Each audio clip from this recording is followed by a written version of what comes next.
अभी हम लोग एनसीईआरटी चैप्टर बायोमोलिक्यूल्स का क्वेश्चन नंबर 8 को सॉल्व करेंगे। और हम लोग का क्वेश्चन है कि what is the basic structural difference between starch and cellulose. तो स्टार्च और ये स्टार्च और सेल्यूलोज के बीच का स्ट्रक्चरल डिफरेंस देखेंगे। तो सबसे पहले स्ट्रक्चरल डिफरेंस देखने से पहले समझते हैं। देखो, पॉलीसैकेराइड मतलब कि स्टार्च और सेल्यूलोज दोनों मेरा एक पॉलीसैकेराइड है।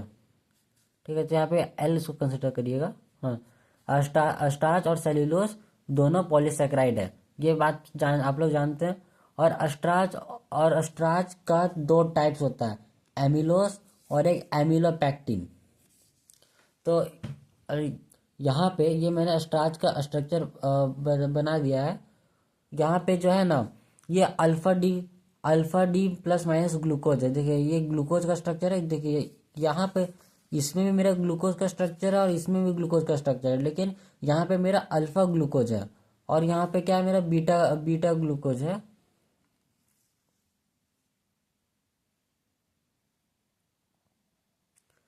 और तो यहाँ पे जो है ना, सबसे पहला पॉइंट है कि ये C1 से C4 कनेक्ट हो रहा है। देखिए ये C1 से C4 है। वो देखिए C1 से C4 कैसे, देखिए ये कार्बन 1 है, 1। फिर यहाँ पे देखिए 1 2 3 4 C1, 1 2 3 4 C1 से C4, ये C1 से C4 लिंक हो गया। ग्लाइकोसिडिक लिंकेज, हाँ ग्लाइकोसिडिक लिंकेज जिसको कहते हैं जो जोड़ रहा है। फिर जो है वो linear alpha D plus minus glucose, ये एक स्ट्रेट चेन है, यहाँ पे बनते जाएगा। फिर अब एमिलोपैक्टिन देखते हैं। एमिलोपैक्टिन में देखिए C1 से C4 या C1 से C6 है, ये कैसे हो गया। देखिए ये C1 से C4 हुआ, हाँ हुआ। और ये C1 से C6 देखते हैं। देखिए ये C1 है। अब C6 में आपको दिखाता हूँ, 1 2 3 4 5 6, 6 कार्बन। फिर से देखिए 1 2 3 4 5 6, 6 कार्बन। तो ये मेरा C1 से C6 हो गया।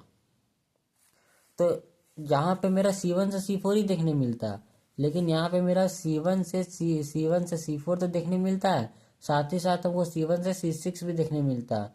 ये लीनियर स्ट्रक्चर है, तो ये ब्रांच स्ट्रक्चर है और दोनों में अल्फा ग्लूकोज का प्रयोग हुआ है।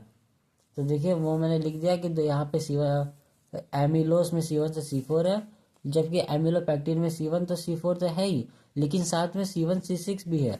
यहाँ पे ग्लाइकोसिडिक लिंकेज है, यहाँ पर भी ग्लाइकोसिडिक लिंकेज है, लेकिन यहाँ पे हम लोग उसको अल्फा लिंक का नाम देते हैं। और ये जो है ये ब्रांच चेन है अल्फा ग्लूकोज का। देखिए ब्रांच चेन है, दोनों ब्रांचिंग से जुड़ा हुआ है।